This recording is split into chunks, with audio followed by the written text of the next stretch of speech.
जादुई चॉकलेट का तालाब। एक गांव में अंकिता नाम की एक औरत रहती थी। अंकिता एक फैक्ट्री में काम करती थी और उससे अपना पेट और अपनी बेटी का पालन पोषण करती थी। अंकिता की एक 4 साल की बेटी थी जिसका नाम सिया था। वह स्वभाव से बहुत शांत थी, किंतु सिया जब 1 साल की थी तभी उसके पिता का देहांत हो गया था। जब से उसके पिता का देहांत हुआ तब से उसके घर की आर्थिक स्थिति बहुत खराब हो गई थी। वह फैक्ट्री से कमाए हुए पैसों से बस अपनी बेटी का पेट भर पाती थी, उसकी मनपसंद चीजें नहीं दिला पाती थी। एक दिन की बात है जब सिया अपनी माँ अंकिता से कहती है, माँ कुछ खाने को दे दो ना, बहुत तेज भूख लगी है। बेटा अभी तो मैंने कुछ बनाया नहीं है और ना ही कुछ रखा है, थोड़ी देर रुक, मैं तेरे लिए कुछ बना देती हूँ। क्या बनाओगी? वही दाल चावल वरना रोटी के साथ चटनी दे दोगी। रोज रोज तो वही देती हो। मुझे बाकी बच्चों की तरह रोल, पिज़्ज़ा, मोमोज खाना है और चॉकलेट मुझे बहुत पसंद है। बेटी मेरी इतनी कमाई नहीं है कि मैं तुझे चॉकलेट दिला पाऊँ। मैं तुझे दाल चावल भी बड़ी मुश्किल से खिला पाती हूँ। बहुत मेहनत करके भी मैं तुझे चॉकलेट नहीं दिला पाऊंगी। तुझे तो पता ही है हमारे घर की हालात। तू ऐसे जिद मत किया कर, मुझे बड़ा बुरा लगता है जब मैं तुझे तेरी मनपसंद की चीजें नहीं दिला पाती हूँ। ओ मेरी प्यारी बच्ची। सिया गुस्से से अपने घर से बाहर चली जाती है और चलते चलते सिया की नज़र गली की कुछ लड़कियों पर पड़ जाती है जो बहुत महंगे महंगे चॉकलेट खा रही होती हैं। सिया उन सब को लालच की निगाहों से देख रही थी। उसके मुंह में पानी आ रहा होता है। उसको ऐसे देखकर उनमें से एक लड़की नाजबी बोल पड़ी, क्यों रे, हमें इतने देर से क्यों घूर रही है? हमारे चॉकलेट को नज़र लगाने का इरादा है? क्या तुझे पता नहीं यह चॉकलेट यहाँ नहीं मिलती? यह चॉकलेट मेरे पापा जी USA से लाए हैं।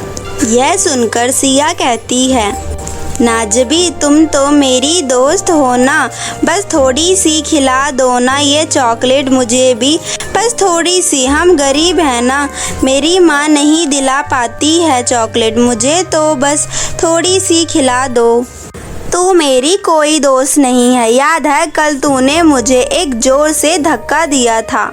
मैं नहीं दे रही हूँ तुझे ये चॉकलेट। तू गरीब है और शक्ल से भी लगता है। मेरी माँ ने तो तेरे साथ खेलने से भी मना किया है। तुझे पता है कितनी महंगी चॉकलेट है ये? मैं तो तुझे दिखा भी नहीं सकती। चल भाग जा यहाँ से और दोबारा मत आइयो ये चॉकलेट मांगने। सिया वहाँ से उदास होकर घर चली जाती है और मुंह फुला के घर के एक कोने में बैठ जाती है। यह देखकर उसकी माँ कहती है, क्या हुआ मेरी लाडो को, क्यों मुंह फुला रखा है? मुझे बात नहीं करनी आपसे। आपसे क्या, मुझे किसी से बात नहीं करनी। लेकिन हुआ क्या है, मुझे बता तो सही। मैं तुम्हारी मम्मी हूँ ना, चलो बताओ सारी बात। अपनी गली की नाजबी एक महंगी चॉकलेट खा रही थी। उसने कहा यह चॉकलेट उसके पापा USA से लाए हैं और जब मैंने उससे थोड़ा सा मांगा तो मुझे देने से मना कर दिया और कह रही थी उसकी माँ मेरे साथ खेलने से भी मना करती है और उसके बाद मुझे गरीब गरीब बोलकर भगा दिया। अंकिता को यह बात सुनकर बहुत बुरा लगा। उसे लग रहा था कि वह अपनी बच्ची को आम बच्चों की तरह नहीं पाल पा रही थी। इसके बावजूद भी उसने अपनी बेटी को समझाया, देखो बेटी, अभी हम गरीब हैं तो क्या हुआ, एक दिन हम अमीर हो जाएंगे। आसमान में जो भगवान रहते हैं वह सबकी तकलीफ देखते हैं और वो जिस दिन हमारी गरीबी देखेंगे उस दिन हमारी गरीबी दूर कर देंगे। क्या सच में माँ? हाँ सच्ची मेरी बेटी। चलो मैंने तुम्हारे लिए खाना बनाया है, चलो खा लो। सिया बड़ी खुश होकर खाना खा लेती है और सो जाती है। सुबह जब वो क्लास में पहुंचती है तो देखती है आज नाज़बी का बर्थडे होता है। नाज़बी को सब विश कर रहे होते हैं और नाज़बी कहती है मेरे पापा ने आप सभी के लिए एक एक चॉकलेट भिजवाया है। वह पूरे क्लास को एक एक चॉकलेट बांट देती है, किंतु वह सिया को चॉकलेट नहीं देती है, जिससे सिया को बहुत बुरा लगता है। और छुट्टी होने के बाद रास्ते में एक तालाब के पास बैठ जाती है और कहने लगती है कोई बात नहीं, भगवान जी को जब मेरी तकलीफ दिखेगी तो वो मुझे बहुत सारी चॉकलेट देंगे और मैं नाज़बी को एक भी चॉकलेट नहीं दूंगी और बाकी सभी को दूंगी।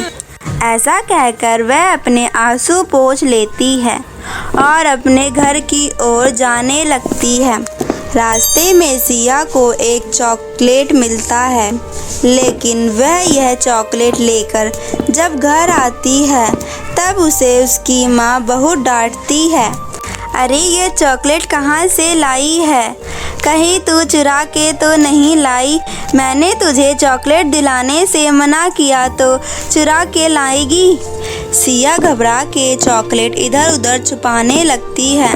तभी गलती से वह चॉकलेट बाल्टी में गिर जाती है और सिया सोचते हुए बोलती है अरे बड़ी मुश्किल से एक चॉकलेट मिली थी और वो भी माँ के डर से मैंने गलती से बाल्टी में डाल दी। अब तो सारी चॉकलेट खराब हो जाएगी। तभी वह देखती है पूरी बाल्टी चॉकलेट से भर जाती है।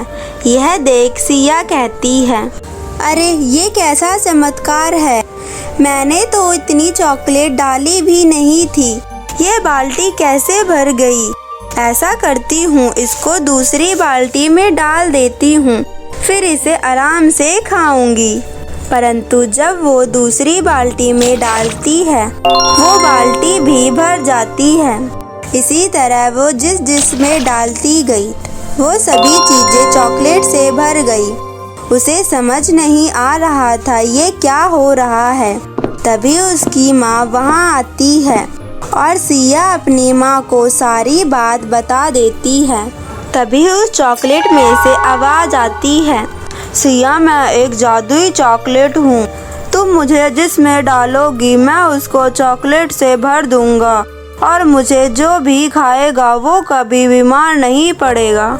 यह सुनकर सिया और उसकी माँ खुश हो जाती है और सिया की माँ अंकिता कहती है मेरी बच्ची मैंने तुझे बेफालतू में ही डांट दिया, तूने तो छोटी सी चॉकलेट से पूरा घर ही भर दिया, पर हमें इस चॉकलेट का इस्तेमाल करना चाहिए। माँ हमारे घर के पास में ही एक तालाब है, क्यों ना हम इस चॉकलेट को वहाँ डाल दे, इसमें से हमारे आसपास के सारे बच्चे चॉकलेट खा पाएंगे और उनको कोई बीमारी भी नहीं होगी। अंकिता को सिया का आइडिया बहुत पसंद आता है। उसने तालाब को पूरा चॉकलेट में बदल दिया और बहुत कम दाम में लोग वहाँ मज़े कर पाते और उस चॉकलेट से उनका बहुत फ़ायदा होता। फिर इस तरह से वो दोनों बहुत अमीर हो जाते हैं और अपना जीवन अच्छे से व्यतीत करने लगते हैं।